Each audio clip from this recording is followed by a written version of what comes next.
Hello everyone, আসসালামু আলাইকুম সকলকে। তোমাদের সবাইকে আমাদের নতুন একটা অ্যাডমিশন লেকচার ক্লাসে স্বাগত জানাচ্ছি। তো ভাইয়া রিসেন্টলি যে ঢাবির এক্সামটা হয়ে গেছে সেটার কেমিস্ট্রি পার্ট আমরা অলরেডি দেখে ফেলছি।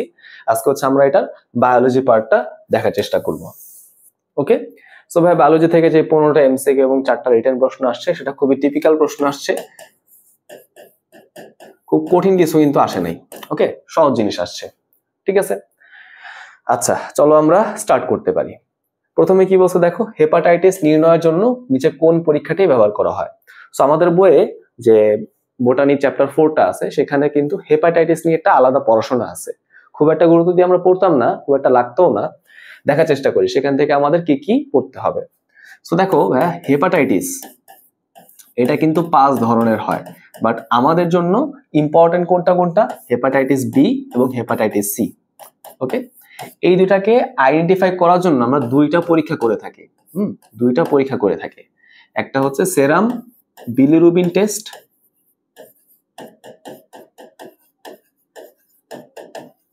সেরাম বিলিরুবিন টেস্ট, আর একটা হচ্ছে এসজিপিটি টেস্ট। এসজিপিটি টেস্ট, সেরাম গ্লুটামেট পাইরুভিক ট্রান্সামাইনেজ, এই ধরনের একটা নাম আর কি, আমাদের অত কিছু দরকার নাই, জাস্ট পড়লেই হবে আর কি। আচ্ছা, এগুলো তো গেল, বাট আমি যদি অপশনের সাথে মিলাইতে চাই তাহলে আমাদের আরেকটা এক্সট্রা টপিক শিখতে হবে। সেটা কি, এই দুটার মধ্যে আবার হেপাটাইটিস বি, এইটা শনাক্তকরণের জন্য আবার একটা আলাদা টেস্ট আছে যার নাম হচ্ছে এইচবি সারফেস অ্যান্টিজেন টেস্ট। ওকে, এইচবি সারফেস অ্যান্টিজেন টেস্ট। ওকে, দেখো এটা কোথায় আছে, অপশন এ তে আছে। ওকে, বুঝতে পারলাম। আচ্ছা, বাকিগুলো একটু দেখার চেষ্টা করি। বাকি অপশনে কি বলা হয়েছে, প্লাটিলেট টেস্ট, অ্যান্টিবডি টেস্ট, এগুলা করা হয় ডেঙ্গুতে। এটা শিখে রাখো আর কি, ডেঙ্গু। ওকে, আচ্ছা গেল। পরেরটা দেখি, গাঠনিক জিন, প্রমোটার জিন, অপারেটর জিন, রেগুলেটর জিনকে একত্রে আমরা কি বলি? একত্রে এদেরকে মেনলি অপেরন বলা হয়। ঠিক আছে, অপেরনটা কি? এটা হচ্ছে আদিকোষের জিন প্রকাশের একক। ঠিক আছে, আদিকোষের জিন প্রকাশের একক মনে রাখবো। আদিকোষ হচ্ছে অপেরন দ্বারা তার জিনকে প্রকাশ করে বা তার বৈশিষ্ট্যগুলোকে হচ্ছে প্রকাশ করে, আর প্রকৃত কোষ হচ্ছে সিস্ট্রন, সিস্ট্রন দ্বারা তার বৈশিষ্ট্যগুলোকে প্রকাশ করার চেষ্টা করে। এখন তুমি যদি একটা অপেরন দেখার চেষ্টা করো, ঠিক আছে, তুমি যদি একটা অপেরন দেখো তাহলে অপেরনটা দেখতে অনেকটা এরকম হয়, লম্বা। এটা একটা মডেল, এটা জাস্ট একটা মডেল আর কি, জিনটা এরকম ভাবে কাজ করে। এই যে আমাদের ধরলাম এটা হচ্ছে আমাদের একটা অণু, একটা আমাদের সেই অপেরনটা আর কি। সেই অপেরনের বেশিরভাগ অংশটাই একদম বেশিরভাগ জায়গাটাই জুড়ে আছে হচ্ছে গাঠনিক জিন। বেশিরভাগটা জুড়ে কি আছে বলো, গাঠনিক জিন। এটা ইংলিশে আমরা বলতে পারি হচ্ছে স্ট্রাকচারাল জিন। স্ট্রাকচারাল জিন। ওকে, বুঝতে পারছি, যেটা মেনলি আমাদের এই অপেরনের বেশিরভাগ অংশটাই গঠন করবে।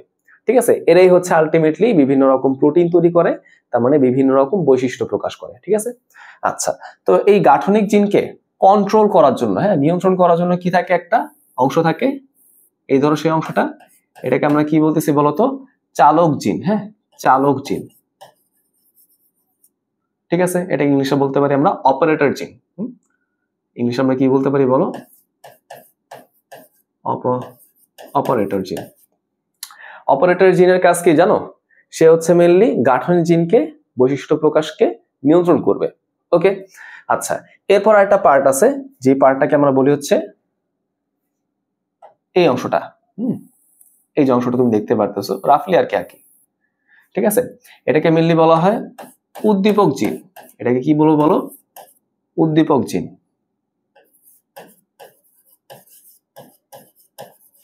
ওকে, উদ্দীপক জিন।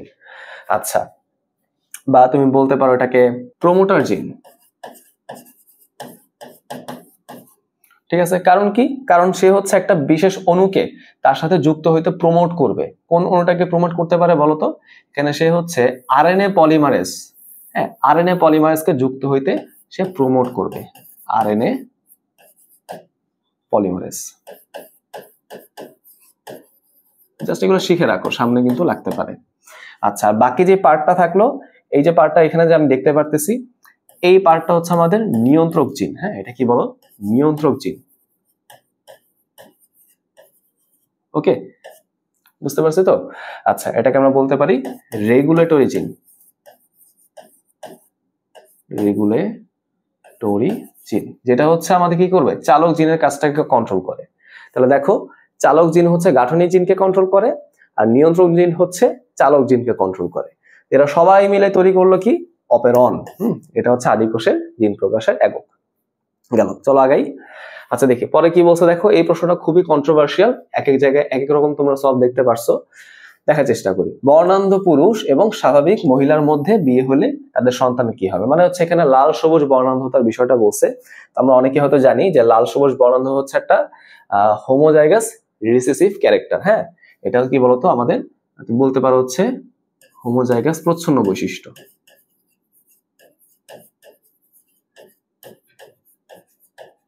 বা প্রচ্ছন্ন হোমোজাইগাস বৈশিষ্ট্য, এভাবে বললে বেটার হয়। মানে এখানে আমাদের দুইটা স্মল জিন থাকবে, স্মল লেটার থাকবে, দুইটা যদি একসাথে থাকে তাহলে আমরা বুঝতে পারবো সেটা হচ্ছে কি হবে? বর্ণান্ধ হবে, রাইট? এবং অবশ্যই আমরা মাথায় রাখবো এই বর্ণান্ধতা এটা কিন্তু আসলে একটা এক্স নিয়ন্ত্রিত সমস্যা, ডিসঅর্ডার। ওকে, তার মানে ওয়াই জিনের সাথে এর কোনো সম্পর্ক থাকবে না। দেখো তো আমাদের পুরুষের জিনটা কিরকম হয় বলতো? এক্স ওয়াই, তাই না? তার মানে ওর মধ্যে যদি আমি কোনো বর্ণান্ধ জিন পাই, তাই না, তাহলে সেটা কি হয়ে যাবে? বর্ণান্ধ হয়ে যাবে। প্রকট নাকি প্রচ্ছন্ন নাকি এত ঝামেলার দরকারই নেই। কারণ কি? কারণ ওকে ব্যাকআপ দেওয়ার জন্য কিন্তু অন্য একটা এক্স নাই।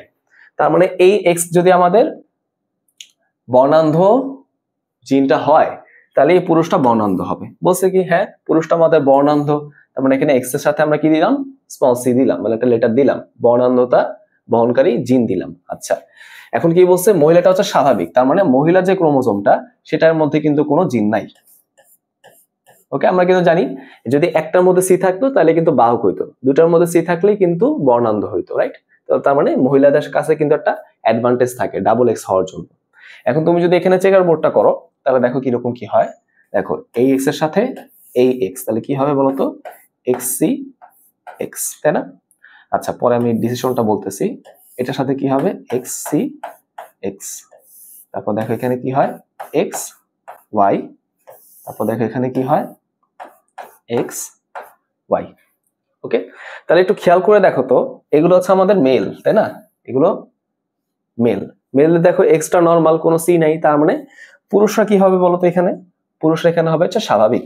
ওকে, তাহলে স্বাভাবিক ছেলে, স্বাভাবিক ছেলে। আচ্ছা, আর ফিমেলদের দেখো তো, ফিমেলরা কিন্তু স্বাভাবিকভাবেই দেখতে পারবে, বাট তারা কিন্তু বাহক। দেখছো তাদের মধ্যে কিন্তু সি জিনটা আছে, কালার ব্লাইন্ডনেস এর জন্য দায়ী জিনটা আছে।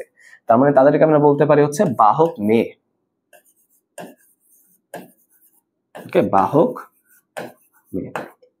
এবার আমরা অপশনের দিকে খেয়াল করি, যদিও অপশনটা খুব সুন্দর করে দেওয়া হয় নাই, কারণ এই দুটো অপশনের পুত্রের কথা বলা, এখানে কন্যার কথা বলা, সবগুলো বলা থাকলে না নাইলে আমরা বুঝতে পারতাম আর কি, এই জন্যই কনফিউশনটা তৈরি হয়েছে। দেখার চেষ্টা করি, পুত্ররা কি বর্ণান্ধ? না, পুত্ররা স্বাভাবিক। পুত্ররা স্বাভাবিক।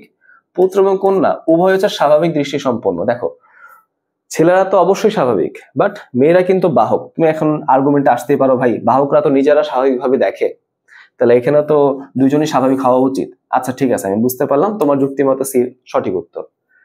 পরের অপশনে দেখো তো, কন্যারা হচ্ছে বর্ণান্ধ বাহক। অবশ্যই কথা ঠিক আছে, তাই না? তার মানে এখানে আমরা অপশন সিতে একটা অপশন পুরোপুরি কারেক্ট পাইলাম, আরেকটা নিয়ে আমাদের ডাউট আছে। বাট অপশন ডিতে আমাদের অপশনটা পুরোপুরি কারেক্ট, কোনো ডাউট নেই। তাহলে কোনটা দেওয়া বেটার অপশন বলো তো? অবশ্যই অপশন ডি উত্তর দেওয়াটাই বেটার অপশন। ঠিক আছে, এখন তোমরা চিন্তা করো সি দিবা নাকি ডি দিবা। আচ্ছা, পরেরটা দেখি কি বলছে, গ্লাইকোলাইসিস প্রক্রিয়ায় একমুখী বিক্রিয়ার সংখ্যা কত? দেখো গ্লাইকোলাইসিসের টোটাল 9টা বিক্রিয়া হয়। হ্যাঁ, টোটাল 9টা বিক্রিয়া হয়। আচ্ছা, তো এর মধ্যে মেনলি একমুখী বিক্রিয়া হয় 3টা। তাহলে এর মধ্যে 2 ধরনের বিক্রিয়া হয়, একটা হচ্ছে একমুখী বিক্রিয়া আর একটা হচ্ছে উভমুখী বিক্রিয়া। সো প্রথম বিক্রিয়া, তৃতীয় বিক্রিয়া আর নবম বিক্রিয়া, এই 3টা হচ্ছে একমুখী বিক্রিয়া। ওকে, আর বাকি যে 6টা আছে না, বাকি 6টা তারা হচ্ছে উভমুখী বিক্রিয়া। ঠিক আছে, বুঝতে পারছি। আচ্ছা, তাহলে দেখো একমুখী কতগুলো আসলো? 3টা আসলো, উত্তর হচ্ছে 3। হ্যাঁ, অনেকে এখানে 3 আর 6 মধ্যে কনফিউজড হয়ে গেছিলা। দেখো বলছে কিন্তু একমুখী, একমুখী কিন্তু 1 3 নয়। হ্যাঁ, 1 1 এভাবে মনে রাখতে পারো, 1 দিয়ে শুরু হয়েছে। কোনটিকে মানবদেহের রবিনহুড বলা হয়? এখন এটা কিন্তু আমাদের আব্দুল আলিম স্যারের বইয়ের ইনফরমেশন। হ্যাঁ, অনেকে হয়তো পারো নাই। দেখো, তো তোমাদের কি রবিনহুডের সম্পর্কে কোনো আইডিয়া আছে? রবিনহুড কে ছিল? রবিনহুড হচ্ছে একটা ফিকশনাল ক্যারেক্টার। সে কি করতো জানো? সে হচ্ছে ধনীদের সম্পত্তি চুরি করে গরিবদের মাঝে বিলাই দিত। রাইট, বিষয়টা বুঝতে পারছো? এখন ধরো তুমি কি করতেছো, তুমি হচ্ছে পড়াশোনা করতেছো, তাই না? আমরা তোমার ব্রেন অনেক বেশি কাজ করতেছে, তোমার মাসল তো অত বেশি কাজ করতেছে না, তাহলে অক্সিজেন সাপ্লাই কিন্তু ব্রেইনে বেশি যাওয়া দরকার। সো আমাদের এই যে প্রিয় ভাই হিমোগ্লোবিন, হ্যাঁ, যে আরবিসির মধ্যে বসে থাকে, ও কি করে? ও খুব সুন্দরভাবে অক্সিজেনটাকে ধরে ধরে বেশি বেশি ব্রেনের মধ্যে বেশি বেশি অক্সিজেনকে সাপ্লাই করবে। বাকি জায়গাও করবে, বাট কমাই দিবে। কারণ কি? এখন অক্সিজেন কোথায় বেশি দরকার? নিশ্চয়ই ব্রেনে বেশি দরকার। তারপরে এই যে আমাদের হিমোগ্লোবিন, ও হচ্ছে অবস্থা বুঝে ব্যবস্থা নিচ্ছে, যেখানে যতটুকু দরকার সেখানে ততটুকুই পাঠাচ্ছে, দরকার না হলে পাঠাচ্ছে না। তার মানে তার কাজ কিন্তু অনেকটা রবিনহুডের মতো। তাই উত্তর হচ্ছে অপশন সি। হ্যাঁ, আগে থেকে পড়া না থাকলে এটা পারা কিন্তু টাফ। সারফেক্টেন্ট কোথায় পাওয়া যায়? দেখো, সারফেক্টেন্ট মানটা ভুল যেতে পারে। আচ্ছা, সারফেক্টেন্ট মেইনলি এটা ডিটারজেন্ট জাতীয় পদার্থ, ঠিক আছে, যা হচ্ছে কি করে, যেখানে খরিত হবে সেই জায়গার পৃষ্ঠ টানটাকে কমায় দেয়। রাইট, এখন চিন্তা করে দেখো আমাদের কোন অঙ্গটা হচ্ছে কন্টিনিউয়াসলি প্রসারিত হচ্ছে বা সংকুচিত হচ্ছে? চিন্তা করো তো, এটা মেইনলি হচ্ছে আমাদের লাংস, তাই না, আমাদের ফুসফুস। তাহলে বলো, ফুসফুসে এগুলো সবগুলা পার্টস, তাই না? ফুসফুসের কোন জায়গায় থাকবে? মেইনলি থাকে হচ্ছে অ্যালভিওলাস, কারণ বাতাস মেইনলি ফুলায় কাকে? অ্যালভিওলাসকে ফুলায়। বুঝতে পারছি বিষয়টা? সারফেক্টেন্ট ডিটারজেন্ট জাতীয় পদার্থ, পৃষ্ঠটান কমায়। কোথা থেকে খরিত হয় বলো? অ্যালভিওলাস। অ্যালভিওলাসের প্রাচীর একটা স্পেশাল টাইপের কোষ আছে, যার নাম হচ্ছে সেপ্টাল কোষ। ওকে, সেপ্টাল কোষ, এটা অপর নাম হচ্ছে কি? টাইপ 2 কোষ। হ্যাঁ, তোমাদের বই এভাবে লেখা, টাইপ 2 কোষ। এই কোষটা অ্যালভিওলাসের সাথেই থাকে, ওখানে খরিত হয়ে অ্যালভিওলাসের পৃষ্ঠটানটাকে কমায়। চলো আগাই। কোনটি রুই মাছের বায়ুতলের সাথে সম্পর্কিত নয়? আচ্ছা, দেখি একটা একটা করে। ভেবেরিয়ান অসিকল, হ্যাঁ, এটা কিন্তু অন্তঃকর্ণের সাথে রিলেটেড, অন্তঃকর্ণের সাথে যুক্ত থাকে। রাইট, বুঝতে পারছো? মানে এটা হচ্ছে একসাথে একদিকে বায়ুথলির সাথেও যুক্ত থাকে, আবার একদিকে অন্তঃকর্ণের সাথে কিন্তু যুক্ত থেকে রেজোনেন্স বা শ্রবণে একটা সহায়তা করে আর কি। তার মানে এটা তো সম্পর্কিত হইলো। নিউমেটিক নালী, এটাও কিন্তু আমাদের বায়ুথলির সাথে যুক্ত থাকে, এবং সেটা হচ্ছে আলটিমেটলি আমাদের পৌষ্টিক তন্ত্র বা পরিপাক তন্ত্রের সাথে, পরিপাক তন্ত্রের মধ্যে পরিপাক নালীর সাথে কিন্তু যুক্ত থাকে। রাইট, একদিকে বায়ুথলি আর একদিকে পরিপাক নালী, তাহলে এটাও তো আমাদের সম্পর্কিত হইলো। রেটি মিরাবাইল, এটা হচ্ছে এক বচনে রেটিয়া মিরাবিলিয়া। এটা কি বলতো? এটা হচ্ছে লাল বর্ণের গ্যাস গ্রন্থি। লাল বর্ণের গ্যাস গ্রন্থি, যেটা হচ্ছে পটকাকে ফুলায় রাখে, তাই না? পটকাকে কাজ করতে সহায়তা করে, তাহলে এটাও তো রিলেটেড হইলো। থাকলো কি দেখো, পার্শ্বরেখা নালী, এটা হচ্ছে মেনলি দেহকাণ্ডের অংশ। এই পার্শ্বরেখা নালী কারণে সেই রুই মাছটা হচ্ছে বলতে পারো সাঁতার কাটতে অনেক বেশি সহায়তা পায়, তাই না? রাইট, থ্রেট বুঝতে, আত্মরক্ষায় তার কিন্তু এটা উপকার করে। কিরকম ভাবে করে এটা তোমরা চ্যাপ্টারের ভিতরে ডিটেলস অনেক পড়বা, যে এই পার্শ্বরেখা নালী দিয়ে সে হচ্ছে পানির মধ্যে বিভিন্ন রকমের ফ্রিকোয়েন্সিকে আলাদা করতে পারে, যার ফলে আশেপাশে কি বড় কোনো হুমকি আছে কিনা, বড় কোনো থ্রেট আছে কিনা, সেটা সে সেই রেজোনেন্সের মাধ্যমে আইডেন্টিফাই করতে পারে। সো এটা কিন্তু আমাদের বায়ুথলির সাথে রিলেটেড হইল না, সো এটা কিন্তু আমাদের উত্তর। চলো আগাই। সর্বমুখ পরাগধানী যে পরিবারে থাকে, আমরা পরাগধানী থেকে জাস্ট দুইটা ইনফরমেশনই পড়ছি, একটা হচ্ছে সর্বমুখ আর একটা হচ্ছে কি বৃক্কাকার। তো সর্বমুখ পাওয়া যায় হচ্ছে পোয়েসি গোত্রে। এখানে পাওয়া যায় হচ্ছে সর্বমুখ, ওই যে ধান, গম, ঘাস, চিন্তা করো। মালভেসি গোত্রে আমরা পড়ছিলাম কি? বৃক্কাকার বা রেনিফর্ম, তাই না, কিডনির মতো, বৃক্কাকার। ওকে, তাহলে সর্বমুখ কোথায় পাচ্ছি? পোয়েসি। গেল। নিচের কোন রূপের উদ্ভিদ সমূহ উভচর? এখন ভাই আমরা তো উভচর প্রাণী পড়ছিলাম, তাই না, অ্যামফিবিয়া। উদ্ভিদ সমূহ কি উভচর হয়? হইতে পারে, এটা কিন্তু শর্ট সিলেবাসে ছিল না। উদ্ভিদ সমূহের মধ্যে যারা হচ্ছে মেনলি ব্রায়োফাইটা, ব্রায়োফাইটা তারা কিন্তু উভচর হয়, ঠিক আছে, তারা তাদের শিকড়টা মাটিতে থাকে বা পাতার অংশ বা কাণ্ডের অংশটা কিন্তু পানিতেও চলে যেতে পারে, ঠিক আছে। এই হচ্ছে বিষয়টা। বা তুমি যদি এটাকে বাংলায় পড়তে চাও, বাংলায় ভাবে বলে যে মস বর্গীয় উদ্ভিদ, মস বর্গীয় উদ্ভিদ। তোমাদের বলে রিক্সিয়ার একটা এক্সাম্পল দেওয়া, হ্যাঁ যাই হোক সমস্যা নাই। তাহলে এটা কি হলো বলো, ব্রায়োফাইটা। ওকে, চলো আগাই। নিচের কোনটি অমেরুদণ্ডী প্রাণীর রেচন অঙ্গ নয়, দেখার চেষ্টা করি। ম্যালপিজিয়ান নালিকা, হ্যাঁ অবশ্যই এটা কিন্তু আমাদের আর্থ্রোপোডা, তাদের রেচন অঙ্গ, তাই না, আর্থ্রোপোডা মূল রেচন অঙ্গ আর কি। তারপর দেখো তো ইউরেট কোষ, এটাও কিন্তু আমাদের আর্থ্রোপোডারই রেচন অঙ্গ, বাট এটা হচ্ছে একটা সহকারী রেচন অঙ্গ, মেইন কাজ হয় এটা দিয়ে, তারপর হয় এটা দিয়ে। নেফ্রিডিয়াম, এক বচনে নেফ্রিডিয়াম, বহু বচনে হচ্ছে নেফ্রিডিয়া। তা বলো নেফ্রিডিয়া কোথায় পড়ছিলা? এটা কিন্তু পড়ছিল হচ্ছে কেঁচো আর জোকের মধ্যে, তাই না, অ্যানিলিডা। বুঝতে পারছি? থাকলো কি তাহলে ম্যালপিজিয়ান বডি। ম্যালপিজিয়ান বডি তাহলে কাদের মধ্যে থাকে? এটা হচ্ছে মেইনলি বোম্যান্স ক্যাপসুল। হ্যাঁ এটা কি বলো, বোম্যান্স ক্যাপসুল, যেটা মেইনলি আমরা পাই হচ্ছে কর্ডাটার মধ্যে। হ্যাঁ আমাদের বডিতে কিন্তু আছে, তাই না, গ্লোমেরুলাস, বোম্যান্স ক্যাপসুল। তার মানে দেখো কর্ডাটার মধ্যে যারা ভার্টিব্রাটা, তাদের বডিতে মেইনলি এটা পাওয়া যায়। তাহলে অমেরুদণ্ডের হইল না কাট কোনটা? নিশ্চয়ই এটা হলো না, এটা তো মেরুদণ্ডের হয়ে গেছে। চলো আগাই। কোন ধরনের প্রাণী জীবন চক্রে প্রতীপ রূপান্তর, তাই তো, রেট্রোগ্রেসিভ মেটামরফোসিস, মানে উল্টা উল্টা পরিবর্তন হয়। নরমালি দেখো রূপান্তর মানে কি, ভালো ভালো পরিবর্তন, রাইট, অনুন্নত বৈশিষ্ট্য থেকে উন্নত বৈশিষ্ট্যের দিকে যাওয়ার চেষ্টা করা, সেটা হচ্ছে রূপান্তর বা মেটামরফোসিস বলি। তাহলে প্রতীপ মানে কি? প্রতীপ মানে হচ্ছে উল্টো, ঠিক আছে, উল্টা, অর্থাৎ ভালো বৈশিষ্ট্য থেকে খারাপ বৈশিষ্ট্য হওয়া, উন্নত থেকে অনুন্নত হওয়া। যেমন তুমি যদি ইউরোকর্ডাটা চিন্তা করো, ইউরোকর্ডাটার মধ্যে কি আছে বলো? অ্যাসিডিয়াসিয়া, থ্যালিয়াসিয়া, লার্ভাসিয়া। সো এদের ক্ষেত্রে কি দেখা যায়? ভ্রূণাবস্থায়, হ্যাঁ ওদের ক্ষেত্রে কি দেখা যায়? ভ্রূণাবস্থায় এদের লেজ থাকে এবং লেজে হচ্ছে নটোকোট থাকে। ওকে, লেজে কি পাবো বলো? নটোকোট পাবো। বাট যখন তারা পূর্ণাঙ্গ প্রাণী হয়ে যায়, পূর্ণাঙ্গ প্রাণীতে কি হয়ে যায়? এই লেজটা হচ্ছে বডিতে পুনঃশোষিত হয়ে যায়, বুঝছো? লেজ হচ্ছে দেহ দ্বারা পুনরায় শোষিত হয়ে যায়, মানে লেজা থাকে না।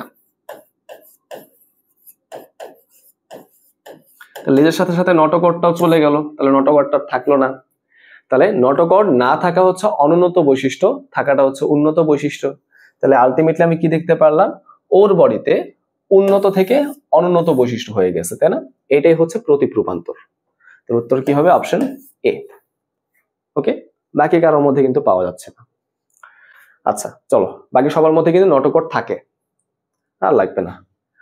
উইলসন নালী কোথায় পাওয়া যায়? নিশ্চয়ই সেটা অগ্নাশয়ে পাওয়া যাবে, তাই না? অগ্নাশয়ের গঠনটা দেখো, যদি এরকম অনেকটা মরিচের মতো দেখতে, তোমাদের বইয়ে ভাবে লেখা, এরকম মরিচের মতো দেখতে আর কি। ওর মাঝখানে, ওর একদম পুরো বডি চিরে একদম মাঝখানে বরাবর একটা কেন্দ্রীয় নালী থাকে, যার নাম হচ্ছে অগ্নাশয় নালী বা ডাক্ট অফ উইলসন। বাংলা করলে কি আসবে? উইলসন নালী। হ্যাঁ, খুবই ইম্পর্টেন্ট। পরে কি বলছে? বিশ্বের সর্বোচ্চ উদ্ভিদ কোনটা? এটা হচ্ছে এক ধরনের একটা নগ্নবীজী উদ্ভিদ, যার নাম হচ্ছে সেকুইয়া সেম্পারভাইরান্স। হ্যাঁ, সেকুইয়া সেম্পারভাইরান্স, এটা হচ্ছে সর্বোচ্চ উদ্ভিদ। মনে রাখা হচ্ছে পৃথিবীর সবচেয়ে ছোট উদ্ভিদ কোনটা, এটাও তুমি মনে রাখো, এটাও কিন্তু বিগত বছরে আসছে। সবচেয়ে ছোট উদ্ভিদ কোনটা হবে? ওলফিয়া মাইক্রোস্কোপিয়া। হ্যাঁ, ওলফিয়া মাইক্রোস্কোপিয়া।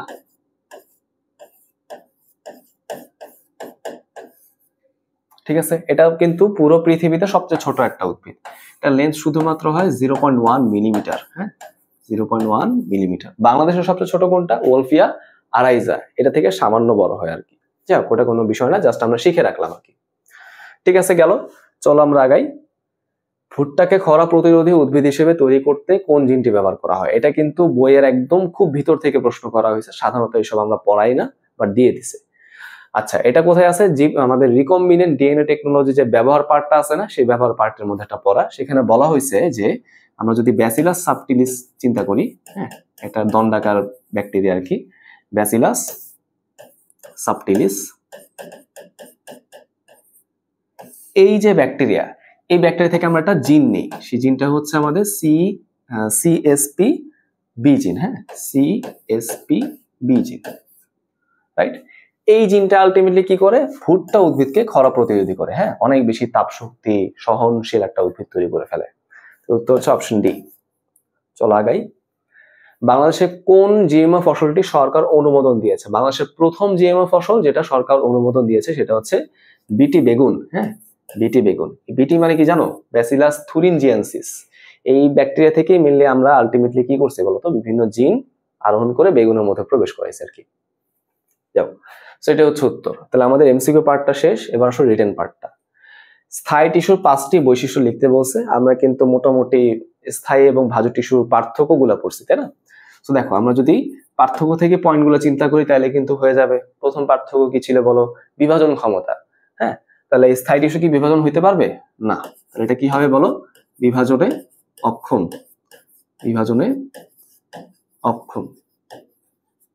আচ্ছা, সেকেন্ড পয়েন্টটা কি? ওর কোষ প্রাচীর কি হবে? অনেক বেশি মোটা হবে। ঠিক আছে, তাহলে কোষ প্রাচীর হবে পুরু।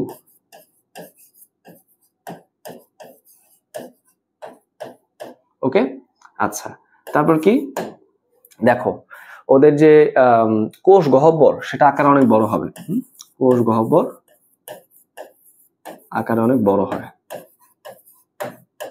ঠিক আছে, অনেক বৈশিষ্ট্য কিন্তু বলা যেতে পারে। তারপর দেখো আন্তঃকোষীয় ফাঁক। হ্যাঁ, আন্তঃকোষীয় ফাঁকা স্থান থাকতেও পারে, নাও থাকতে পারে। আমি লিখে দিই থাকতে পারে, সম্ভাবনা আছে, না থাকারও সম্ভাবনা আছে, বাট থাকতেও পারে। বাজু টিস্যু তো নর্মালি থাকে না আর কি। আচ্ছা, তারপর দেখো সাইটোপ্লাজম। সাইটোপ্লাজমটা নর্মালি কম ঘন হয়, হ্যাঁ, পাতলা হয় আর কি, যেহেতু এখানে বিপাকীয় কাজ কম হবে, সো সাইটোপ্লাজম কম ঘন। সো তোমরা যদি অন্য কিছু লিখে থাকো এই 5টা বাদে সমস্যা নাই, বাট এইগুলা ইম্পর্টেন্ট বলতে পারো আর কি। গেল। C4 উদ্ভিদের 5টি বৈশিষ্ট্য লেখো।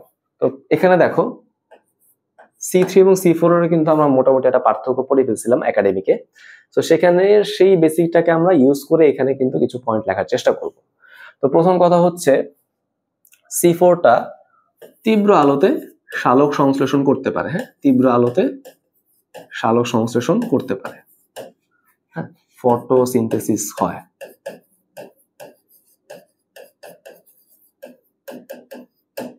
আচ্ছা, দ্বিতীয় কথা কি, ও কিন্তু অনেক উচ্চ তাপমাত্রায়, হ্যাঁ, উচ্চ তাপমাত্রায় সালোক সংশ্লেষণ করতে পারে। সেই তাপমাত্রাটা কত বলতো? 30 থেকে 45 ডিগ্রি সেলসিয়াস। হ্যাঁ, তার মানে তুমি চিন্তা করে দেখো যে C3 সেটা তাপমাত্রা কত ছিল? 10 থেকে 25 ডিগ্রি সেলসিয়াস, তাই না? একটু কম তাপমাত্রায় কাজ করতো। আর C4টা কিন্তু বেশ বেশি তাপমাত্রায় 30 থেকে 45 ডিগ্রি সেলসিয়াস তাপমাত্রায় সে কাজ করতে পারে। আচ্ছা, এখন এখানে যে বিক্রিয়াগুলো হয় কোন কোন কোষে হয় বলতো? মেসোফিল কোষে হয় এবং বান্ডল শীট কোষে হয়। হ্যাঁ, মেসোফিল এবং বান্ডল শীট দুটো কোষে কিন্তু হয়। ঠিক আছে, C3 উদ্ভিদে শুধুমাত্র আমরা কি পাই? মেসোফিল পাই, বান্ডল শীতের অত বেশি ভূমিকা নাই। কেন নাই? কারণ হচ্ছে C4 এর মধ্যে যে বান্ডল শীট কোষগুলো আছে, এই বান্ডল শীট কোষে কি পাওয়া যায় জানো? ক্লোরোপ্লাস্ট পাওয়া যায়। ওকে, ক্লোরোপ্লাস্ট পাওয়া যায়। C3 তে কিন্তু এরকম ক্লোরোপ্লাস্ট আমরা দেখি নাই। হ্যাঁ, C4 আমরা দেখলাম আর কি। আচ্ছা, এরপর তুমি যদি চিন্তা করো গ্রানার কথাটা লিখতে পারো, ওটা তোমাদের ইচ্ছা, বাট আমি যেটা বলি সেটা হচ্ছে ফটো রেসপিরেশন হয় না। ফটো রেসপিরেশন হয় না। ওকে, কারণ এটা হচ্ছে উচ্চ তাপমাত্রায় কাজ করতেছে, কার্বন ব্যবহারের দক্ষতা অনেক বেশি, অত জটিল ব্যাখ্যার দরকার নাই। ফটো রেসপিরেশন হয় না, শুধুমাত্র C3 উদ্ভিদে এই কাজটা হয়। ঠিক আছে, তাহলে এই 5টা পয়েন্ট লিখতে আমার মনে হয় এনাফ। সামনে আগাই। পরিফেরা এবং একাইনোডার্মাটা পর্বের 2টি করে পার্থক্যকরণ বৈশিষ্ট্য লেখো। মানে ইউনিক বৈশিষ্ট্য আমাকে লিখতে হবে, পরে একটা করে উদাহরণও দিতে হবে। আচ্ছা, আসো প্রথমে ধরো আমরা পরিফেরা লিখি, এরপর আমরা একাইনোডার্মাটা দেখতেছি। আচ্ছা, প্রথম পয়েন্টটা কি? এই প্রাণীটা কি হবে? ছিদ্রাল প্রাণী হবে, তাই তো? অনেক বেশি ওদের বডিতে ছিদ্র থাকবে, রাইট? এই ছিদ্রগুলোকে আমরা কি বলতাম? অস্টিয়া। অস্টিয়া। ওকে, গেল। তারপর ওদের বইতে কি থাকবে, একটা বৈশিষ্ট্যপূর্ণ নালীতন্ত্র থাকবে। হ্যাঁ, আমি বলতে পারো ভাই ওরা তো কোষীয় মাত্রার প্রাণী, তাই না, ওদের বইতে তন্ত্র কিভাবে আসবে? দেখো এটা কিন্তু আসলে অনেকটা তন্ত্রের মতো কাজ করে, বাট প্রকৃত অর্থে এটাকে আমরা তন্ত্র বলতে পারি না। এজন্য কি বলা হয়েছে তোমাদের বইয়ে, বৈশিষ্ট্যপূর্ণ স্পেশাল টাইপের নালীতন্ত্র। এই নালীতন্ত্রগুলো মিলি তৈরি করা হচ্ছে কোয়ানোসাইট, মানে কোষগুলো মিলে হচ্ছে এরকম অনেকটা বলতে পারো তন্ত্রের মতো কাজ করতেছে। ওকে, কোয়ানোসাইট। আচ্ছা, এখন যদি আমি এক্সাম্পল চিন্তা করি, এটার এক্সাম্পলটা কি হবে?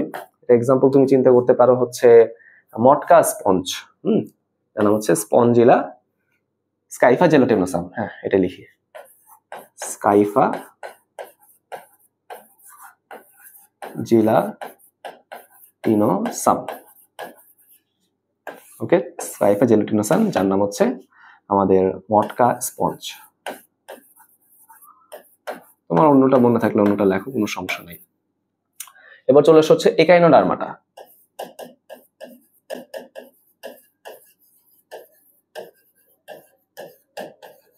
ওকে, একাইনোডার্মাটা। এবার দেখো একাইনোডার্মাটার মধ্যে কি কি বৈশিষ্ট্য আমি দেখতে পারি। প্রথমে আসো, অনেকগুলো বৈশিষ্ট্য কিন্তু দেখা যায়, যেমন এরা হচ্ছে পূর্ণাঙ্গ অবস্থায় পঞ্চ অরীয় প্রতিসম। হ্যাঁ, পঞ্চ অরীয়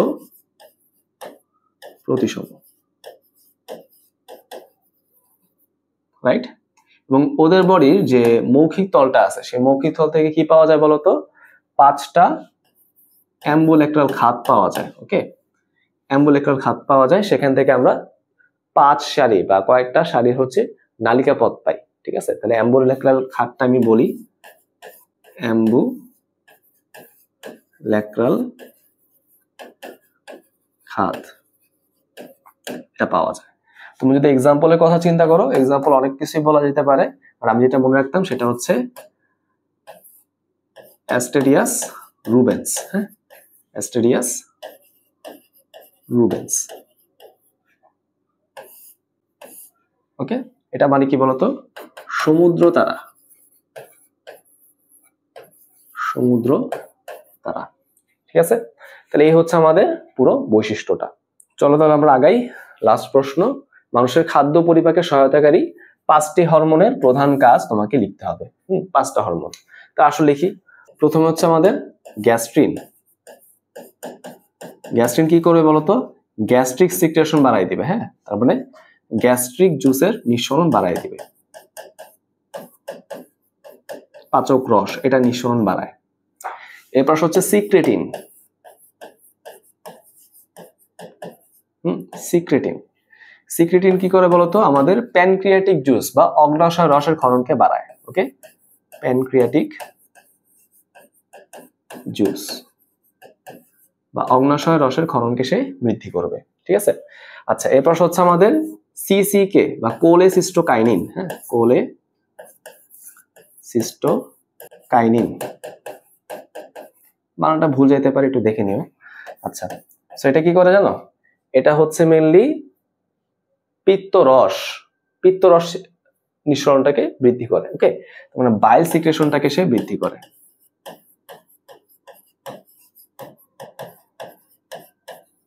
ওকে, বুঝতে পারছি। আচ্ছা, এরপর হচ্ছে আমাদের এন্টেরোগ্যাস্ট্রন। এন্টেরোগ্যাস্ট্রন এটা কি করে, এটা হচ্ছে মেইনলি এই যে গ্যাস্ট্রিক জুস বলছিলাম না, এই গ্যাস্ট্রিক জুসের নিঃসরণকে সে কমায়। হ্যাঁ, এটা নিঃসরণকে সে কি করবে, কমাবে। ওকে, আর লাস্ট হচ্ছে আমাদের সোমাটোস্ট্যাটিন।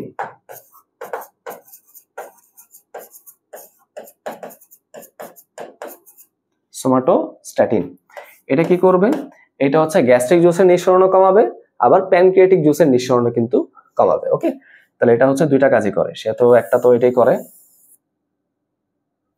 এটা তো পরে পরে মনে রাখতে হবে, তাই না, এটাও করে, এবং সাথে হচ্ছে এটা নিঃসরণকে সে কমায়।